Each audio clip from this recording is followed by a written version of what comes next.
Welcome to Startup Diaries, sponsored by Point-Click Technologies. My name is Zainab Sise, and this is a new series highlighting 10 Gambian founders and their startup stories. Each episode has an in-depth interview with the founder, highlighting their ups and downs throughout their journey. Whether you're in the Gambia or somewhere out there in the diaspora, this show is for you. Please do not forget to like, subscribe, and hit that notification bell so you never miss out. If you have any questions or comments, please put them down below, as we would love to hear from you. Enjoy the show.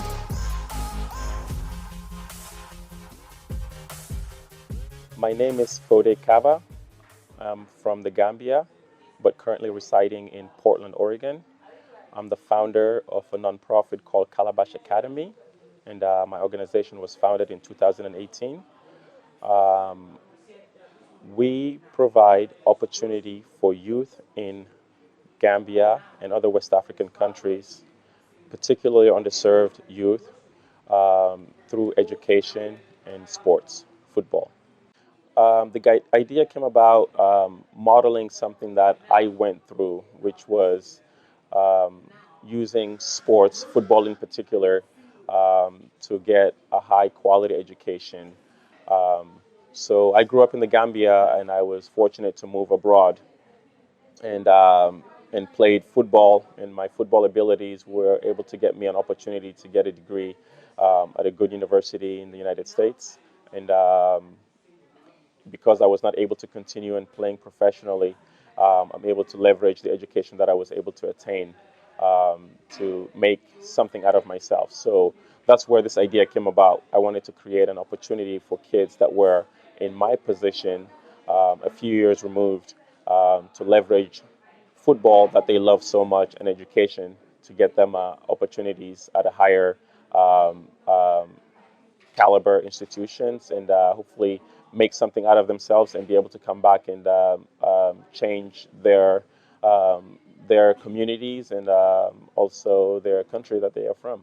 The processes were very similar to any process that an organization goes through. For us, because we're a US-based nonprofit, we had to get a lot of the logistics side, creating the nonprofit in the United States, hiring attorneys, developing a business plan, putting together everything that the 501(c) status requires for a nonprofit. So that was one side of the coin. So the other side is actually operating and setting up our operations and our day-to-day activities here in the Gambia, which is acquiring a space that we're going to retrofit into a place that would hold our training sessions, but also our classroom activities, hiring good quality teachers, hiring good quality coaches and support staff to be able to implement our mission and what we're trying to get move forward with. For the services that we're providing, there was not a lot of market research that was needed to tell us what the gap is that we're trying to close. For us, I came from this country, so I understand very clearly the lack of opportunity for youth in this country.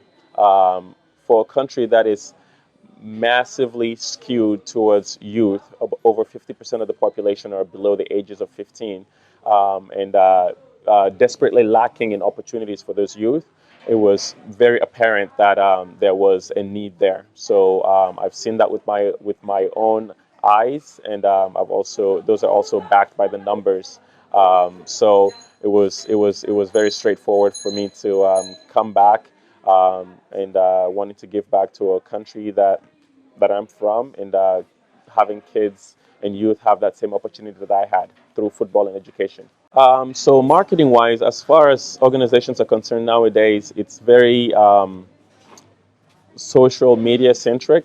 So we do have presence on social media, website, and that kind of stuff, but we are in a completely different service industry, to where we don't need to necessarily market ourselves in a way that a tech company or a distributor would need to market themselves. So we rely very heavily on word of mouth advertisement, and also relationship with grassroots organization and coaches that then provide us with the access to the kids that we want to provide these opportunities for within our organization.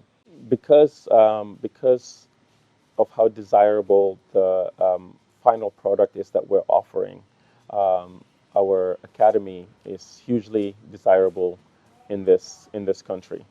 We are providing free education and free football training in the hopes that by the time they graduate from our organization, they will either become a professional player or they'll have an opportunity to couple the football training and the education side of things to get an opportunity at attending universities in Europe or the US. Because of that, we have to be pretty selective of who we bring in. The kids that we bring in have a huge part to play in that, because we would only bring in kids that we feel like would benefit from the opportunity, but also that want to take on that opportunity and take it on seriously.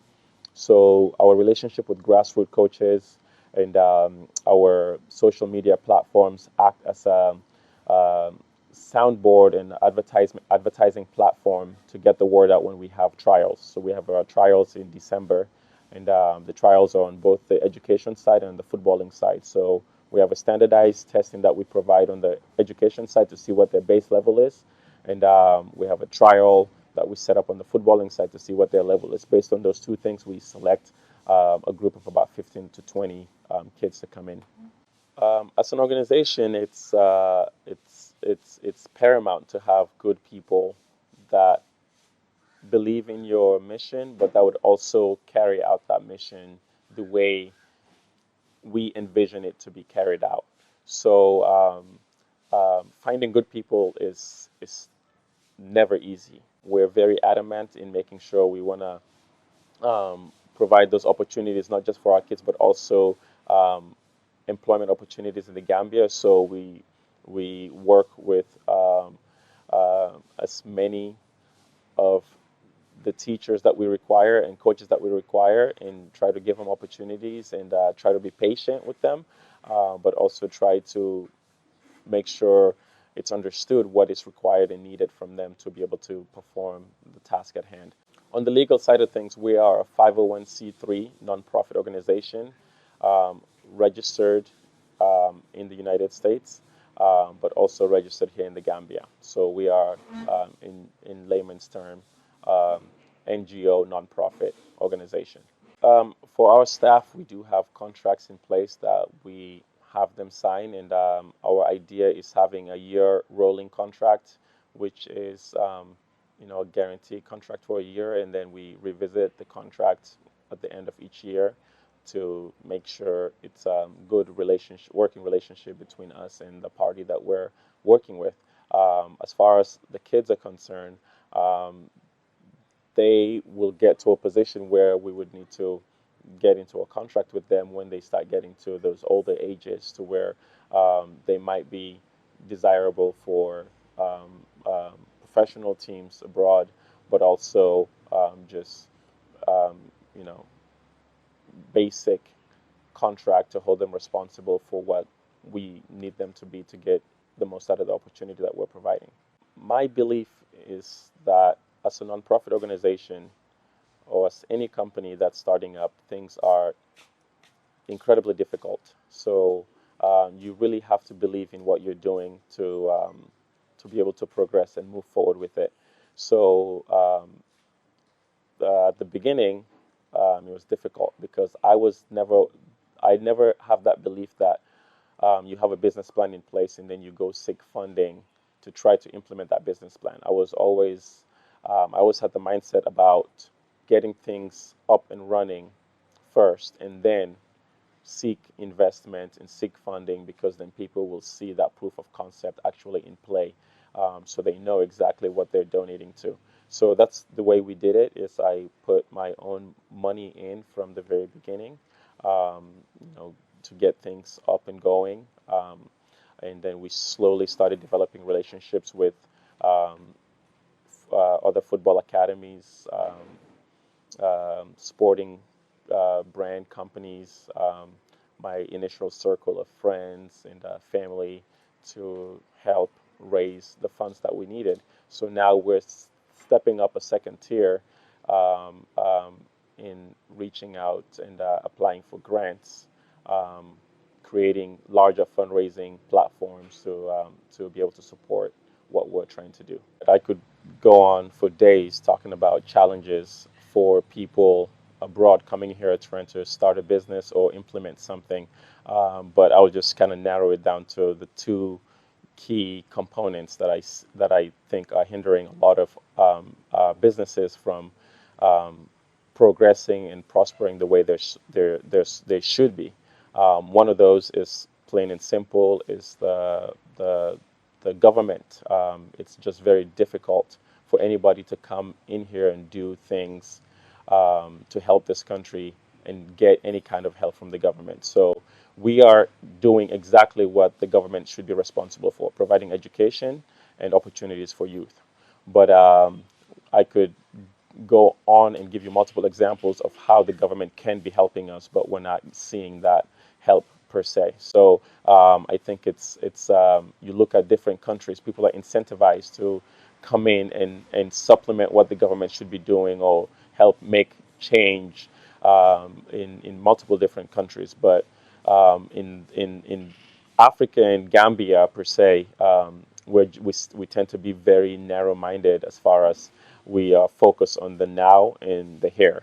So anybody that you go to for any kind of opportunity, they're looking at how can they benefit from this by stacking their pockets. They're never looking at the big picture of how this would impact the country, of how this would create opportunities. So that's a huge challenge when it comes to doing business in this country. And the second challenge for me is just having good quality um, people to employ. Um, I'm not saying we don't have quality people in this country. We do have quality people, but our pool of talent is not as vast as one would like to have. And secondly, we just have really poor habits when it comes to what is required from from employees or talented professionals. I use the word professional here very lightly, just because that's one of the biggest component I'm having to deal with, which is professionality within our employees that we have to deal with. Timeliness, how they carry themselves, and just being able to take leadership roles and take responsibilities that they're being paid for. I think it's a huge challenge in this country. So those are, I think, for us the two biggest challenges that we have faced and that most organizations face when they come into implementing new opportunities and businesses in this country. Some of the opportunities that have come about from dealing with these challenges, I'll take the two examples again that I gave. Dealing with the government, what I've learned is if you ever want to get something done in this country, do not rely on help from the government. Just go about doing what you need to do and do it to the best of your ability.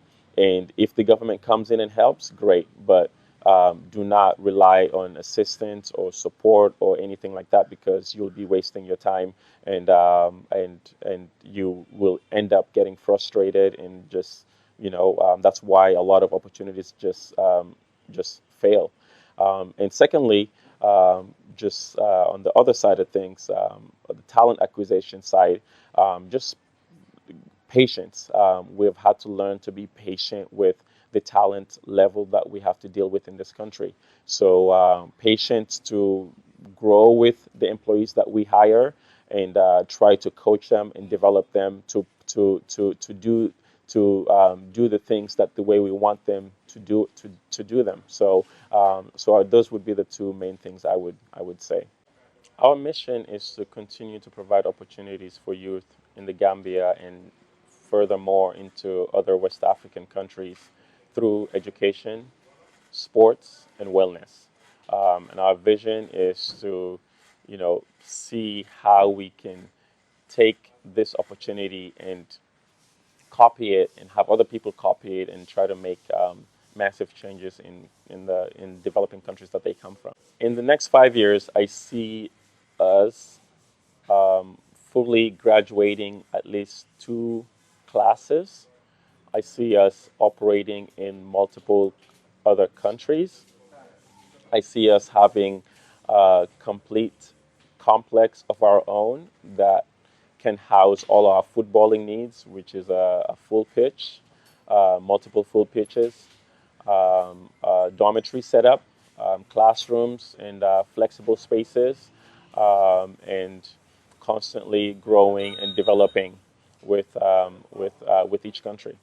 It's for me. It's very simple. I think hard work beats everything. I think there's nothing that you can achieve without putting in the work. You can't cut corners, and you just have to put in the work.